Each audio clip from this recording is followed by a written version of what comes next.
যমুনার পানি দিয়ে বুড়িগঙ্গার প্রবাহ বাড়ানোর পরিকল্পনা পানি উন্নয়ন বোর্ডের।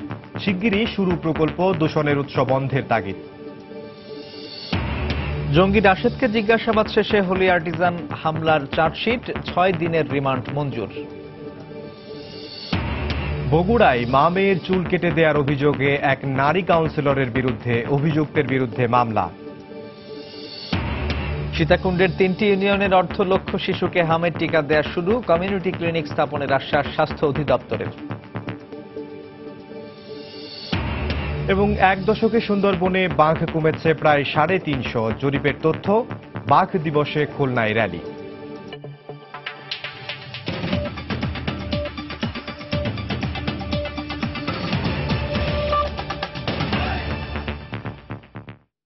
বাংলা সময়ের সঙ্গে আছি সাজিদ রাজু এবং আমি ইমদাদুল হক। হাজার কোটি টাকা ব্যয়ে যমুনা নদী থেকে পানি এনে বুড়িগঙ্গার প্রবাহ বাড়াতে চায় পানি উন্নয়ন বোর্ড। এ লক্ষ্যে সমীক্ষা জটিলতায় দীর্ঘদিন ধরে আটকে থাকা বুড়িগঙ্গা পুনরুদ্ধার প্রকল্পের কাজ শিগগিরই শুরু করতে যাচ্ছে তারা। তবে দূষণ রোধে শক্ত ব্যবস্থা না নিয়ে বিকল্প হিসেবে ব্যয়বহুল এই প্রকল্প গ্রহণের উদ্দেশ্য নিয়ে প্রশ্ন রয়েছে পরিবেশবিদদের। আশরাফুল ইসলামের ক্যামেরায় সালাউদ্দিন সুমনের রিপোর্ট। বৃষ্টি ধোয়া এক স্নিগ্ধ নদী, টলটলে জলে যেন টইটম্বুর। এবারের বর্ষায় এমনই অপরূপ রূপে আবির্ভূত হয়েছে বুড়িগঙ্গা। বলা হচ্ছে বৃষ্টির পানি, উজানের নদীর ঢল আর ট্যানারি বন্ধের প্রভাবেই নদীটির এমন প্রত্যাবর্তন। কিন্তু বিশেষজ্ঞরা বলছেন 70% দূষণ এখনো নিয়ন্ত্রণে না আসায় শুষ্ক মৌসুমে আবারও দেখা দেবে বিপর্যয়। এ অবস্থায় শীতকালেও বুড়িগঙ্গাকে প্রবহমান রাখতে 2010 সালে হাতে নেওয়া প্রকল্প এখন সচল করতে চায় পানি উন্নয়ন বোর্ড। 141 কিউমেক্স পানি যদি আমরা এখানে আনতে পারি তাহলে বুড়িগঙ্গার পানি সহনীয় পর্যায়ে চলে আসবে। যমুনা আদৌ প্রস্তুত আছে কিনা বুড়িগঙ্গাকে বা অন্য নদীকে ফিড করার জন্য, এই জিনিসগুলো বিবেচনা করে কোনো সিদ্ধান্ত গ্রহণ করলে সেখানে তো বাধার কোনো কারণ নেই। এ প্রকল্পের মাধ্যমে 163 কিলোমিটার দীর্ঘ 4টি নদী খনন করে বুড়িগঙ্গায় পানি আনতে চায় তারা। পরিকল্পনা মতে টাঙ্গাইলের যমুনা ব্রিজ পয়েন্ট থেকে জোকেরচর পর্যন্ত 2.35 কিলোমিটার নিউ ধলেশ্বরী, জোকেরচর থেকে মির্জাপুর পর্যন্ত 61.5 কিলোমিটার পুংলি, মির্জাপুর থেকে গাজীপুরের কালিয়াকৈর পর্যন্ত 21 কিলোমিটার বংশী ও কালিয়াকৈর থেকে রাজধানীর বছিলা পর্যন্ত 78 কিলোমিটার তুরাগ নদী হয়ে পানি আসবে বুড়িগঙ্গায়। কিন্তু 2013 সালে শুরু হলেও বাস্তবতা যাচাইয়ের সমীক্ষা জটিলতায় ওই বছরই থমকে যায় 1125 কোটি টাকার প্রকল্পটি। ফিজিক্যাল মডেলিং এর জন্য আমরা নদী গবেষণা ইনস্টিটিউটকে এনগেজ করছি। তাদের রিপোর্ট ভিত্তিতে আমরা একটা কর্ম পরিকল্পনা তৈরি করবো যাতে এটা সাস্টেনেবল একটা ড্রেজিং ওয়ার্ক হয়। তবে এমন প্রকল্প বুড়িগঙ্গার দূষণ রোধে দীর্ঘমেয়াদী কোনো সুফল বয়ে আনবে না বলে মনে করেন নদী রক্ষায় গঠিত টাস্ক ফোর্সের দায়িত্বশীল এই কর্মকর্তা।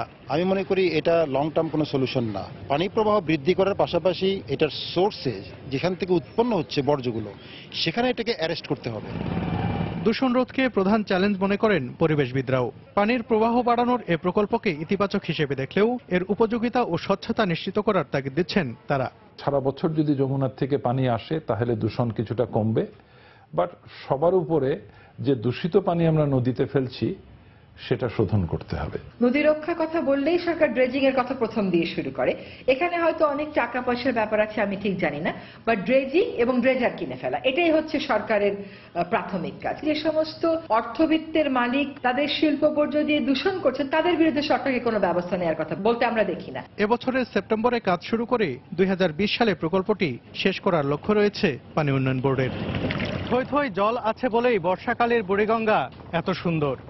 পরিবেশবিদরা বলছেন দূষণ নিয়ন্ত্রণ করে শুষ্ক মৌসুমেও নদীকে পরিষ্কার পরিচ্ছন্ন রাখা গেলে একদিকে বিপর্যয় থেকে রক্ষা পাবে পরিবেশ ও প্রকৃতি, অন্যদিকে রক্ষা পাবে রাজধানীর মানুষ।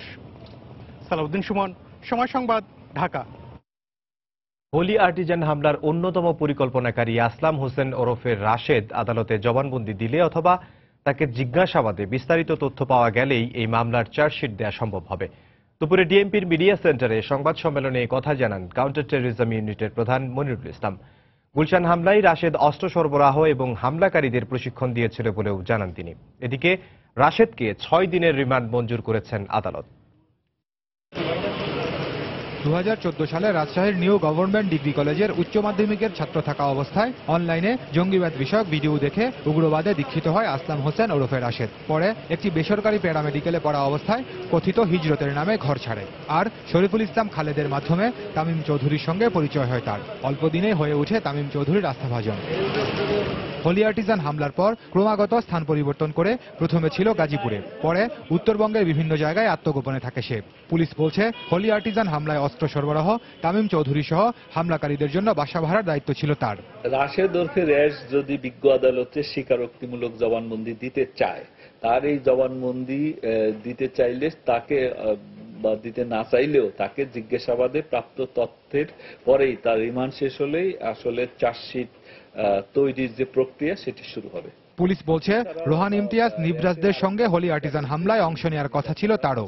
পরে তামিম চৌধুরী মত পরিবর্তন করে তাকে অন্য দায়িত্ব দেওয়ার কথা বলে। এর আগে গুলশান ঘটনায় হামলাকারীদের প্রশিক্ষণ দেয় রাশেদ ওরফে র্যাশ। গ্রেনেড কিভাবে ছুড়তে হয় এটা প্র্যাকটিক্যাল ট্রেনিং দেওয়ার জন্য এই রাশেদ ওরফে র্যাশ রোহান ইমতিয়াজদের এই তিনজনকে বুড়িগঙ্গায় নিয়ে যায় এবং বুড়িগঙ্গায় ওইখানে এই গ্রেনেড ছোড়ার অর্থাৎ প্রকৃত গ্রেনেড কিভাবে ছুড়তে হয় সেই ছোড়ার একটা প্র্যাকটিস করে পানিতে। নিবরাজরা ঘর ছাড়ার পর তাদের দেখভালের দায়িত্ব ছিল রাশেদের উপর। শামীম মুবাশশির তারপরে রুহান ইমতিয়াজ এরা যখন ঘর ছাড়ে তখন এদেরকে এই রাশেদ ওরফে র্যাশ রিসিভ করে মিরপুরের বাসায় পৌঁছে দেয়। এদিকে পরিবার বলছে রাজশাহীতে একটি ছাত্রাবাসে থাকতো সে সময় জঙ্গিবাদে জড়িয়ে থাকতে পারে রাশেদ। 2 বছর 2.5 বছর থেকে তার ফ্যামিলির সাথে যোগাযোগ নেই, গেছেই আমরা জানি আসবে। এটা তো আমি বলতে পারবো না, আমার ছেলে তো এটাতে জড়িতই নাই, আমি তো বলতেই পারবো না। আমি না কনফার্ম হয় না বলে তো বলতে পারবো না। কাউন্টার টেরোরিজম সহ পুলিশের বেশ কটি ইউনিটের চেষ্টায় শুক্রবার ভোরে নাটোরের সিংড়া বাসস্ট্যান্ড এলাকা থেকে গ্রেফতার হয় রাশেদ। খান মোহাম্মদ রুমেল, সময় সংবাদ, ঢাকা। নারায়ণগঞ্জ থেকে নব্য জেএমবি নেতা সারোয়ার তামিম গ্রুপের 3 সদস্যকে আটক করেছে র্যাব। উদ্ধার করা হয়েছে অস্ত্র, গুলি ও বিস্ফোরক দ্রব্য। দুপুরে প্রেস ব্রিফিংয়ে এই তথ্য জানান র্যাব 11-র CEO lieutenant colonel Kamrul Hasan. তিনি জানান নব্য জেএমবি সদস্যরা গোপনে বৈঠক করছে এমন খবরের ভিত্তিতে ফতুল্লার লালমিয়ার চরে অভিযান চালানো হয়। এ সময় ওয়ালিউল্লাহ ওরফে জনি, কামরুল হাসান হৃদয় ও আল আমিন শেখ নামে 3 জনকে আটক করে র্যাব। তাদের কাছ থেকে অস্ত্র, গুলি, বিস্ফোরক দ্রব্য ও জঙ্গিবাদী বই এবং লিফলেট উদ্ধার করা হয়। আটককৃতরা নব্য জেএমবির সুইসাইড স্কোয়াডের সদস্য বলে দাবি র্যাবের।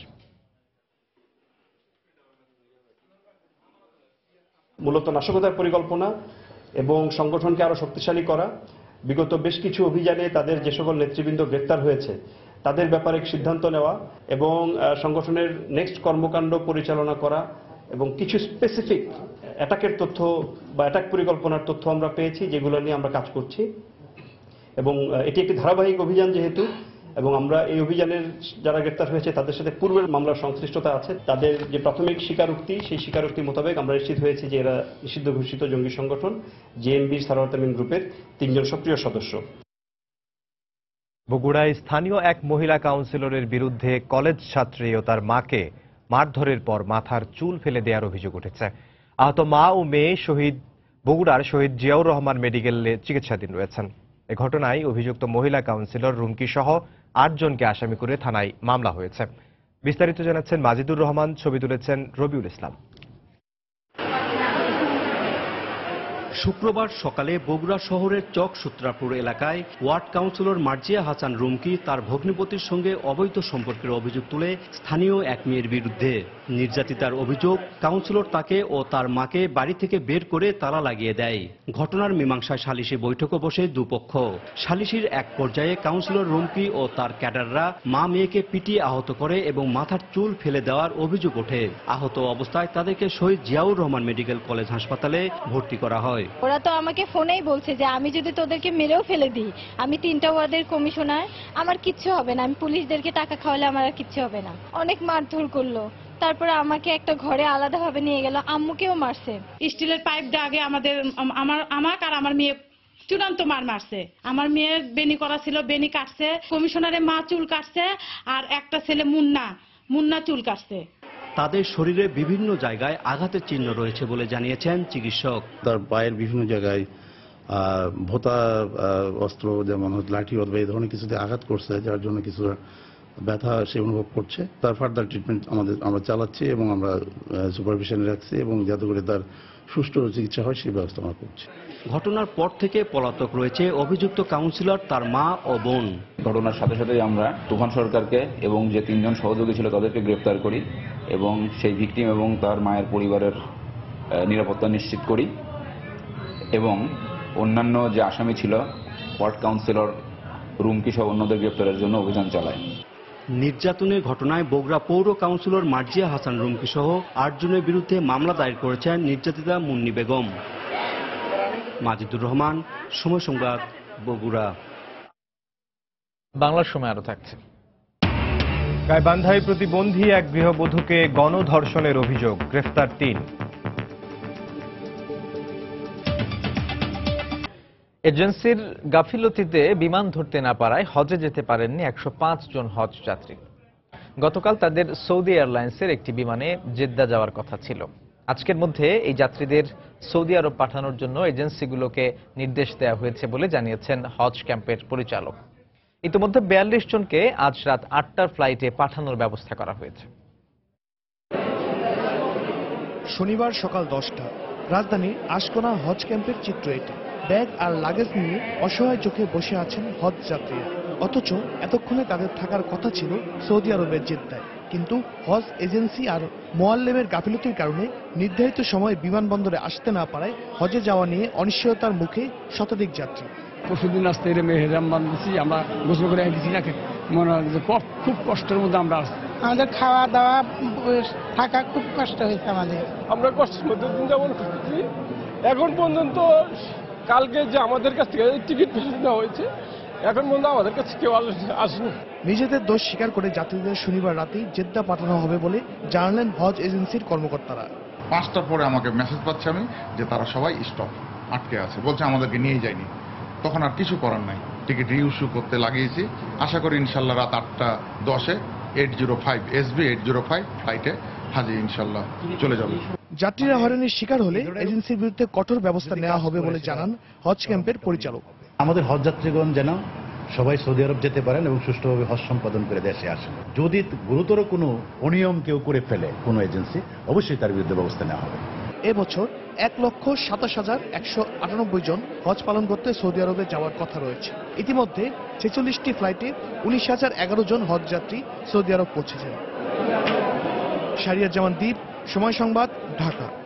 সীতাকুণ্ডের দুর্গম এলাকার 3টি ইউনিয়নে শিশুদের হাম প্রতিরোধে টিকাদান কর্মসূচি শুরু করেছে স্বাস্থ্য বিভাগ।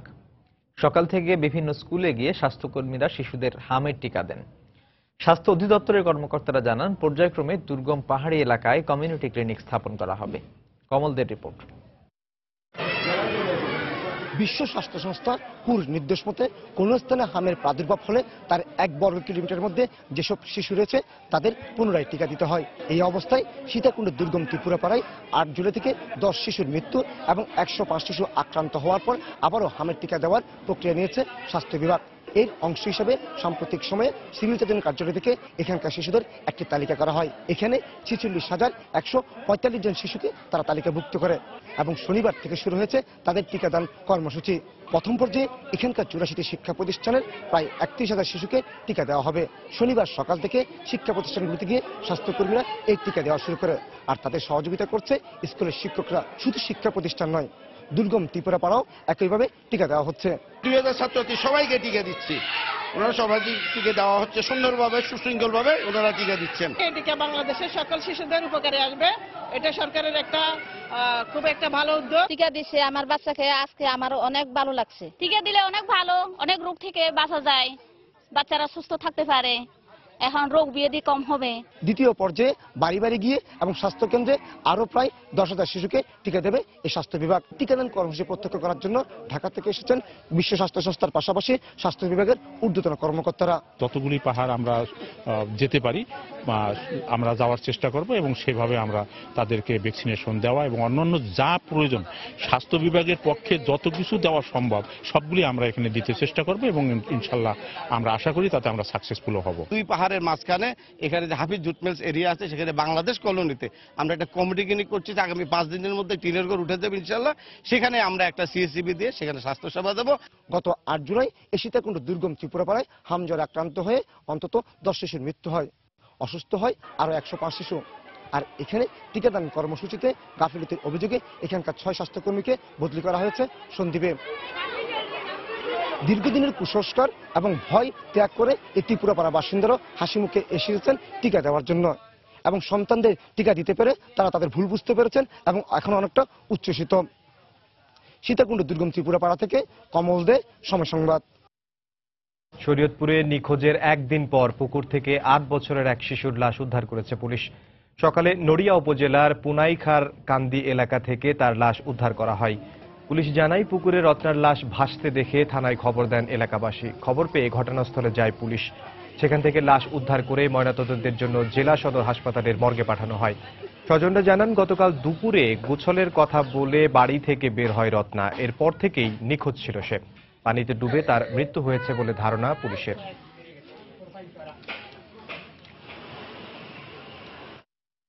গাইবান্ধায় মানসিক প্রতিবন্ধী এক গৃহবধূকে গণধর্ষণের অভিযোগ উঠেছে। এই ঘটনায় 3 জনকে গ্রেপ্তার করা হয়েছে। স্বজনদের অভিযোগ, শুক্রবার সদর উপজেলার বালাআটা বাজারে ফ্লেক্সিলোড করতে দোকানে যায় মানসিক প্রতিবন্ধী এক গৃহবধূ। এ সময় কৌশলে তাকে বাড়ির ভেতরে নিয়ে যায় আশরাফুল। পরে আশরাফুল ও তার সহযোগীরা তাকে ধর্ষণ করে বলে অভিযোগ করেন নির্যাতিতা। অসুস্থ অবস্থায় তাকে উদ্ধার করে সদর হাসপাতালে ভর্তি করেন স্বজনরা। এই ঘটনায় নির্যাতিতার মা বাদী হয়ে আশরাফুল সহ 5 জনকে আসামি করে সদর থানায় একটি মামলা দায়ের করেন। কাবলি বাজারের বিল্ডিং এ ওখানে রাখি সারা রাত গেছে, মেয়েটা ওখানে আসছিল। প্রতিবন্ধী মেয়ে 5 জনের ক্ষতি তার বিশ্বাস আর নয়, তার বিশ্বাস চাই। সমস্ত এলাকা আমরা ব্লক রেড করে জড়িত 3 জনকে গ্রেপ্তার করি। ভিকটিম 3 জনকে শনাক্ত করেছে এবং তাদেরকে আমরা জিজ্ঞাসাবাদ করছি আসামিদের। অন্যান্য 2-1 জন পলাতক আছে, তাদের বিষয়ে আমরা আশা রাখছি খুব দ্রুত তাদেরকে আমরা গ্রেপ্তারে সক্ষম হব। বাংলার সময় আরো থাকছে। ব্রাহ্মণবাড়িয়ায় গুলিতে 2 জন নিহত, পুলিশের দাবি বন্দুকযুদ্ধ।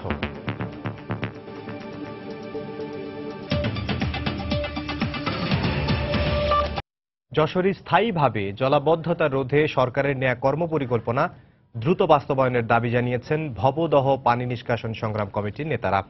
দুপুরে জেলা প্রেস ক্লাবে আয়োজিত সংবাদ সম্মেলনে এ দাবি জানানো হয়।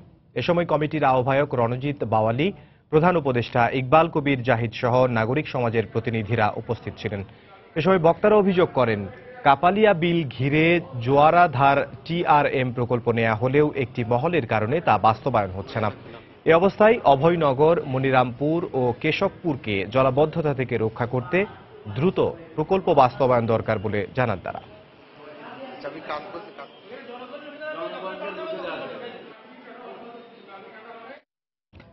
টানা বর্ষণে আশুলিয়ার শিল্পাঞ্চলের বেশ কিছু এলাকায় জলাবদ্ধতার সৃষ্টি হয়েছে। পানিবন্দী হয়ে পড়েছে কয়েক লাখ মানুষ। নগর পরিকল্পনাবিদ বলছেন, পর্যাপ্ত ড্রেনেজ ব্যবস্থা না থাকায় জলাবদ্ধতার সৃষ্টি হয়েছে। আর স্থানীয় জনপ্রতিনিধির দাবি, পর্যাপ্ত বরাদ্দ ও সরকারের নির্দিষ্ট পরিকল্পনার অভাবে জলাবদ্ধতা নিরসন হচ্ছে না। সাভার প্রতিনিধি মুজাফর হুসাইন জয়ের তথ্য ও মনির হোসেনের ছবি নিয়ে ডেস্ক রিপোর্ট।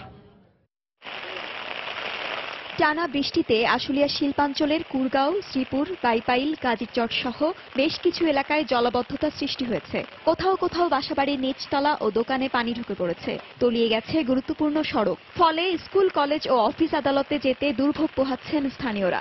বাড়িঘর তলায় যেতেছে, পানি কেন্দ্রে কোনো কাম কাজ করে না, এই বলতেছে এই করবো, কেউ করে না। বাথরুম সব ডুবাই লেছে, পানি খাওয়ার পানি পর্যন্ত আনতে পারি না কোনখানতে। কম দামি মেশিনগুলো খুব দামি দামি বিল্ডিং এর জায়গায় থাকে, কিন্তু এই যে দামি যে শ্রমিকগুলো যাদের হাতের দ্বারা এত আয় হয়, তারা বস্তির মতন পানিবন্দী জীবনযাপন করছে, দেখার কেউ নেই। নগর পরিকল্পনাবিদ বলছেন, অপরিকল্পিত নগরায়ন ও পর্যাপ্ত ড্রেনেজ ব্যবস্থা না থাকায় সামান্য বৃষ্টিতেই জলাবদ্ধতা সৃষ্টি হচ্ছে। যে জমিগুলো নিচু ভূমি ছিল, জলাভূমি ছিল, যেখান দিয়ে বর্ষার সময় আসলে বর্জ্য পানি প্রবাহিত হয়ে দূরবর্তী বংশী নদীতে পড়বার কথা, সেগুলো ভরাট করে শিল্প করা হয়েছে বা বাড়ি করা হয়েছে।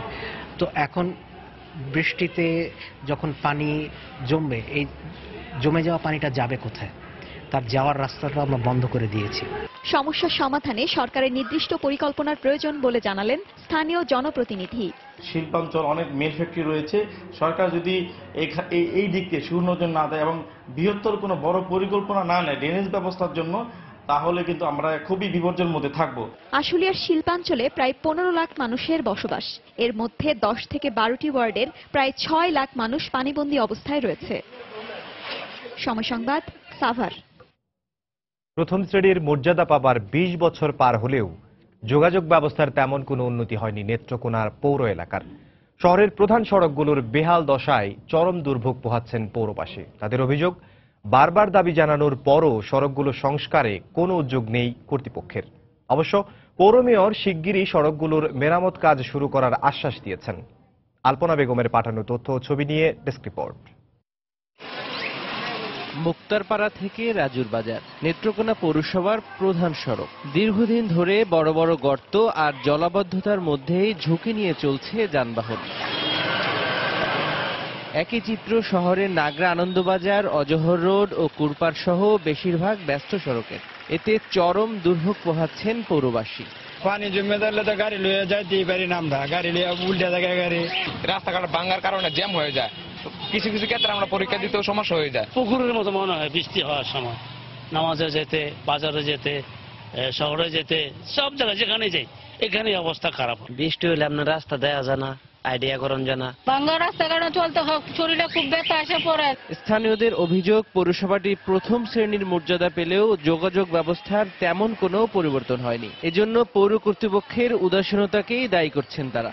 পৌর ট্যাক্স অনেক কিছু আমরা থেকে নেই, ঠিক আছে, তাই আমরা এর বিনিময়ে যদি রাস্তাতে ভালো মতন না চলতে পারি তাহলে তো আমার কাছে এটা বিরাট খারাপ লাগে। অল্প কিছু টাকার কাম, 4-5টা হাজিরা কাটাইলে রুটটা ক্লিয়ার থাকে। মেয়র পরিবর্তন হয়েছে, নতুন মেয়র এসেছে, কিন্তু আমাদের রাস্তার কোনো পরিবর্তন হয় না, রাস্তা আমাদের ভাঙ্গায়। তবে পৌর মেয়র জানালেন, জনদুর্ভোগ এড়াতে শহরের বেহাল সড়কগুলো সংস্কারের উদ্যোগ নেওয়া হয়েছে।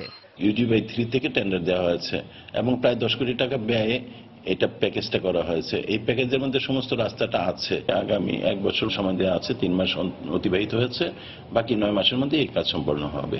1887 সালে 9টি ওয়ার্ড আর 21.02 বর্গ কিলোমিটার আয়তন নিয়ে গঠিত হয় নেত্রকোনা পৌরসভা। 1996 সালে প্রথম শ্রেণীতে উন্নীত এই পৌরসভায় লক্ষাধিক মানুষের বসবাস। সময় সংবাদ, নেত্রকোনা। ব্রাহ্মণবাড়িয়ায় গুলিতে 2 জন নিহত হয়েছেন। পুলিশের দাবি, বন্দুকযুদ্ধে তাদের মৃত্যু হয়। পুলিশ জানায়, গতরাতে উপজেলার কুটি ইউনিয়নের মাইজখার গ্রামে মাদক ব্যবসায়ীদের একটি আস্তানায় অভিযান চালানো হয়। এ সময় মাদক ব্যবসায়ীরা পুলিশের ওপর হামলা চালায়। আত্মরক্ষার্থে পুলিশ গুলি ছুড়লে ইউসুফ মিয়া নিহত হয়। আহত হন পুলিশের 3 সদস্য। ঘটনাস্থল থেকে একটি অস্ত্র ও 2 রাউন্ড কার্তুজ উদ্ধার করা হয়েছে। এদিকে সরাইলে গুলিতে রোকন মিয়া নামে এক ব্যক্তি নিহত হয়েছে। পুলিশ জানায়, নিহত রোকন আন্তঃজেলা সিএনজি অটোরিকশা ছিনতাই চক্রের সদস্য। নারায়ণগঞ্জে নাশকতার পরিকল্পনার অভিযোগে 43 জনকে আটক করা হয়েছে। তারা জামাত শিবিরের নেতাকর্মী বলে জানিয়েছে পুলিশ। সকালে সোনারগাঁওয়ের একটি রেস্তোরাঁ থেকে তাদের আটক করা হয়। সোনারগাঁও থানার ভারপ্রাপ্ত কর্মকর্তা মুর্শিদ আলম জানান, জামাত শিবিরের নেতাকর্মীরা বৈঠক করছেন এমন খবরের ভিত্তিতে সেখানে অভিযান চালানো হয়। পুলিশের উপস্থিতি টের পেয়ে চেয়ার, টেবিল ও গ্লাস সহ বিভিন্ন সামগ্রী ছুড়ে মারে তারা। এ সময় বেশ কয়েকজন পালিয়ে গেলেও সেখান থেকে 43 জনকে আটক করা হয়। এদের মধ্যে আইডিয়াল স্কুলের উত্তরা শাখার একজন শিক্ষকও রয়েছেন। আটককৃত জামাত শিবিরের কর্মীরা নাশকতার উদ্দেশ্যে বৈঠক করছিল বলে দাবি পুলিশের।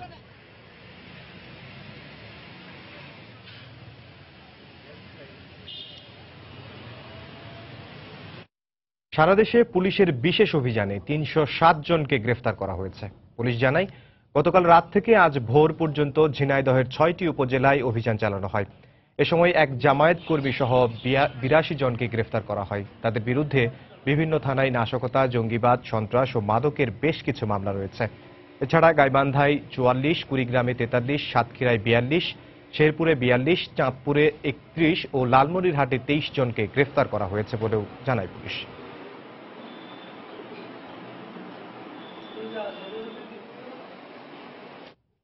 পর্যাপ্ত কাস্টমস সুবিধা না থাকা, ব্যবসায়ী সংগঠনগুলোর মধ্যে সমন্বয়হীনতা ও রাজনৈতিক হস্তক্ষেপে ব্যাহত হচ্ছে চাঁপাইনবাবগঞ্জের সোনা মসজিদ স্থলবন্দরের আমদানি রপ্তানি কার্যক্রম।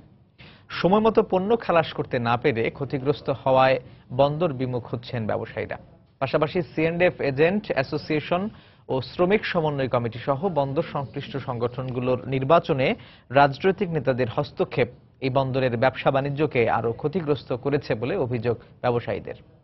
চাঁপাইনবাবগঞ্জ থেকে মোহাম্মদ আল মাহবুবের রিপোর্ট।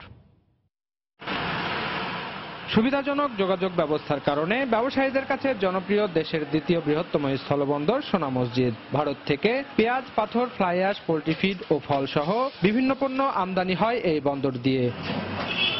ব্যবসায়ীদের অভিযোগ, কাস্টমস জটিলতার কারণে গত 1 বছর ধরে যথাসময়ে পণ্য খালাস করতে পারছেন না। এতে অনেক ব্যবসায়ী অন্য বন্দরে চলে যাচ্ছেন, ফলে দিন দিন কমে যাচ্ছে আমদানি রপ্তানির পরিমাণ। এছাড়া স্থানীয় সংগঠনের নেতৃত্ব নির্বাচনে রাজনৈতিক হস্তক্ষেপকে নেতিবাচক হিসেবে দেখছেন অনেক ব্যবসায়ী। 2 দিন থেকে 4 দিন, 4 দিন থেকে 6 দিন এইভাবে মালটা যদি এক্সামিন করতে সময় লাগিয়ে দেয় তাহলে তো স্বাভাবিক, কারণ আমার মালের কস্ট বেড়ে যাবে। মাত্র 9 জন ইন্সপেক্টর, 2 জন সুপার, 1 জন ডিসি, 1 জন এসি, এটা দিয়ে আসলে একটা পূর্ণাঙ্গ পোর্ট চলতে পারে না। পোর্টটা যে কমিটিটা তৈরি করেছে সেই কমিটির এগেনস্টে ধরেন কি যে কেউ চাচ্ছে কেউ চাচ্ছে না। বন্দরের ভেতরের জটিলতা এড়াতে পাথর ব্যবসায়ীরা অগ্রিম ট্যাক্স পরিশোধ করলেও তাতে কোনো লাভ হয় না বলে জানান এই পাথর ব্যবসায়ী। আগে 300-400 গাড়ি ঢুকতো, মধ্যখানে আপনার 200-250 আসতো, এখন আপনার 80 থেকে 100-র মতো গাড়ি আসছে। তবে রাজস্ব কর্মকর্তার দাবি, গাড়ির সংখ্যা কমলেও রাজস্ব আদায় বেড়েছে। জাস্ট রেভিনিউ আদায়ের কারণে আমাদের ট্রাকের সংখ্যা কম হওয়ার কারণেও আমাদের রাজস্ব লক্ষ্যমাত্রা আদায় হয়ে 147 কোটি টাকা বেশি আদায় হয়েছে এবং এতে রাজস্বের উপর কোনো প্রভাব পড়ে নেই। জেলার ব্যবসায়ী নেতারা লক্ষ্যমাত্রা কম নির্ধারণ করে বেশি আদায় দেখানোকে শুভঙ্করের ফাঁকি হিসেবে দেখছেন। এটা 20% আরো প্লাস করা যায় যদি সব ব্যবসায়ী বা সব স্টেক হোল্ডার একসাথে বসে সমন্বয়ের সাথে এই পোর্টটাকে পরিচালনা করা যায়, তাহলে কিন্তু আরো এখান দিয়ে গাড়ি বাড়বে, রেভিনিউ বাড়বে। 2015-16 অর্থ বছরে 831 কোটি 41 লাখ টাকা রাজস্ব আদায়ের লক্ষ্যমাত্রা থাকলেও সে বছর আদায় হয়েছিল 532 কোটি 19 লাখ টাকা। 2016-17 অর্থ বছরে 368 কোটি 56 লাখ টাকা রাজস্ব লক্ষ্যমাত্রা নির্ধারণ করে আদায় হয়েছে 515 কোটি 22 লাখ, যা আগের বছরের চেয়ে 16 কোটি 97 লাখ টাকা কম। মোহাম্মদ আল মাহবুব, সময় সংবাদ, চাঁপাইনবাবগঞ্জ। নানা অনিয়ম আর দুর্নীতির কারণে বগুড়ার শেরপুরের দুগ্ধ ও গবাদি প্রাণী উন্নয়ন খামারটি মুখ থুবড়ে পড়েছে। এলাকাবাসীর অভিযোগ, পরিমাণ মতো খাবার দেয়া হচ্ছে না গরুকে, ফলে অপুষ্টিতে হাড্ডিসার হয়ে প্রতি বছরই মারা যাচ্ছে গরু। এ ব্যাপারে খামারে 3 দিন সময় দিয়েও দেখা দেননি খামার কর্মকর্তা। তবে হঠাৎ গিয়ে তাকে পাওয়া গেলেও ক্যামেরার সামনে কথা বলতে রাজি হননি তিনি। বিস্তারিত মাজিদুর রহমানের রিপোর্টে, ছবি তুলেছেন রবিউল ইসলাম। উন্নত জাতের গরু উৎপাদন এবং স্থানীয়ভাবে দুধের চাহিদা মেটাতে 1995 সালে 60 কোটি টাকা ব্যয়ে ঢাকা রংপুর মহাসড়কে বগুড়ার শেরপুরে মহিপুর এলাকায় স্থাপন করা হয় সরকারি দুগ্ধ খামার। 54 একর জমির উপর 10টি শেডে 233টি গরু নিয়ে খামারটির যাত্রা শুরু হলেও এখন রয়েছে 181টি গরু। এলাকাবাসীর অভিযোগ, গরু খাবারের সিংহভাগ অর্থ লুটপাট হয়, খাবার না পেয়ে প্রতি বছরই মারা যাচ্ছে গরু। এতে কমছে দুধের উৎপাদন পরিমাণ। মাত্র একজনই অফিসার এখানে, তিনি কোনো খাবার দাবার না কিনে গরুকে নাম সর্বস্ব খাবার দেন। কিছুদিন পর পরই শুনতে পাই যে গরু না খাইতে পারে মারা গেছে। গরুগুলো খাবার কারণে হাড্ডিসার হয়ে গেছে এবং গরুগুলো যখন বিক্রি করে তখন বাজারের চাইতে অনেক কম দামে বিক্রি করতে হয়। অনেক সময় গরু এরা জবাই করে খায়, ঊর্ধ্বতন কর্তৃপক্ষ জানায় যে গরু মারা গেছে। 16 বছর ধরে চাকুরি করা খামারে একমাত্র কর্মকর্তা সময় সংবাদকে 3 দিন সময় দিয়েও দেখা করেননি। হঠাৎ করে গিয়ে তার দেখা পেলেও ক্যামেরা দেখে পালিয়ে যান তিনি। একমাত্র কর্মকর্তা নির্ভর খামারটি হয় এর পরিচালনা নিয়ে সমস্যার কথা জানালেন জেলা প্রাণী সম্পদ কর্মকর্তা। খামারটা যখন স্থাপন করা হয় তখন কিন্তু এখানে সহকারী পরিচালকের একটি পদ ছিল, এখন কিন্তু সেই পদটি এখানে নেই। তো আমি মনে করি যে এখানে এই খামারটা আরো সুন্দরভাবে পরিচালিত হতে পারে যদি এখানে যে জনবলের সংকট আছে এই সংকটটা যদি দূর করা হয়। বর্তমানে শেরপুরের দুগ্ধ ও গবাদি প্রাণী উন্নয়ন খামারে 1 জন কর্মকর্তা ও 43 জন কর্মচারী কর্মরত রয়েছেন। প্রতি মাসে এই খামারে গরু খাবার ও কর্মকর্তা কর্মচারীদের বেতন ভাতায় সরকারের খরচ হয় প্রায় 18 লাখ টাকা। মাজিদুর রহমান, সময় সংবাদ, বগুড়া। সহায়ক সরকার নিয়ে বিএনপির দাবি অপ্রাসঙ্গিক দাবি করে আওয়ামী লীগের প্রেসিডিয়াম সদস্য ডক্টর আব্দুর রাজ্জাক বলেছেন, আগামী জাতীয় সংসদ নির্বাচন দেশের সংবিধান অনুযায়ী অনুষ্ঠিত হবে। দুপুরে টাঙ্গাইলের পৌর উদ্যানে জেলা কৃষক লীগের ত্রিবার্ষিক সম্মেলনে একথা বলেন তিনি। নির্বাচন পরিচালনার দায়িত্ব হলো নির্বাচন কমিশনের। এটি আমাদের সংবিধানে সুস্পষ্ট করে লেখা রয়েছে। জননেত্রী শেখ হাসিনার সরকার সেই সময় ক্ষমতায় থাকবে। যে বিএনপিতে সহায়ক সরকার কথা বলেছে, এটা অবাস্তব। এটা আমরা কোনো ক্রমে মনে করি না এটি হওয়ার কোন সম্ভাবনা বাংলাদেশে রয়েছে। সংবিধান অনুযায়ী নির্বাচন হবে, এই কথা আমি বলছি। 11 দিন পার হলেও টাঙ্গাইলের সাহেরা তৈল এলাকার বেইলি ব্রিজের সংস্কার কাজ শেষ হয়নি। এতে জেলার সাথে দেলদুয়ার উপজেলার সড়ক যোগাযোগ ব্যাহত হচ্ছে। বৃষ্টি ভেঙে পড়ার 2 দিন পর মেরামতের কাজ শুরু করে সড়ক ও জনপথ বিভাগ, কিন্তু এখন পর্যন্ত মেরামতের কাজ শেষ না হওয়ায় ক্ষোভ জানিয়েছেন এলাকাবাসী। বিকল্প পথে নৌকায় করে ঘুরে যেতে অনেক সময় লাগায় দুর্ভোগে পড়েছেন গাড়ির চালক ও স্থানীয়রা। দ্রুত বৃষ্টি মেরামতের কাজ শেষ করার দাবি জানিয়েছেন তারা। গত 18 জুলাই সার বোঝাই একটি ট্রাক নিয়ে বৃষ্টি ভেঙে পড়ে।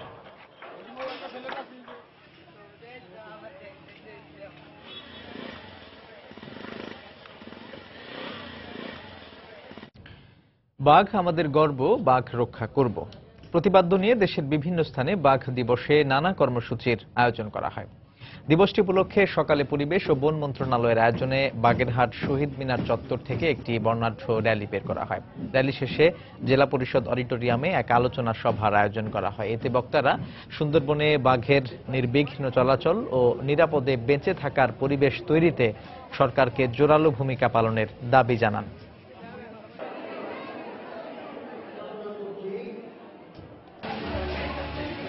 সকালে সাতক্ষীরার শ্যামনগর উপজেলার সুন্দরবন মাধ্যমিক বিদ্যালয় থেকে একটি র্যালি বের করা হয়। র্যালি শেষে বক্তারা বাঘ শিকার ও পাচার বন্ধে সবাইকে সচেতন হওয়ার আহ্বান জানান। এছাড়া বাঘ দিবসে মংলায় র্যালি সহ নানা অনুষ্ঠানের আয়োজন করা হয়। এদিকে 2015 সালের সর্বশেষ জরিপের ফল অনুযায়ী সুন্দরবনে রয়্যাল বেঙ্গল টাইগারের সংখ্যা আশঙ্কাজনকভাবে কমে এসেছে, যা অতি বিপন্ন প্রাণী হিসেবে গণ্য করা হচ্ছে। তরিকুল ইসলামের প্রতিবেদন। বন বিভাগ সূত্রে জানা যায় 2015 সালে বাঘ গণনার প্রাপ্ত ফলাফল অনুযায়ী সুন্দরবনে বাঘের সংখ্যা 106টি। এক দশকের ব্যবধানে সর্বশেষ জরিপে বাঘের সংখ্যায় বড় ধরনের ব্যবধান পাওয়া গেছে। গত 4 দশকে সুন্দরবনের বাঘের সংখ্যা গণনা হয়েছে মোট 6 বার। 1975 সালে পায়ের ছাপের মাধ্যমে প্রথম গণনায় বাঘের সংখ্যা পাওয়া যায় 350। এরপর 1982 সালে বেড়ে দাঁড়ায় 450-তে। তবে 2015 সালে ক্যামেরা ট্যাপিং এর মাধ্যমে গণনায় মাত্র 106টি বাঘের হিসাব পাওয়া গেছে।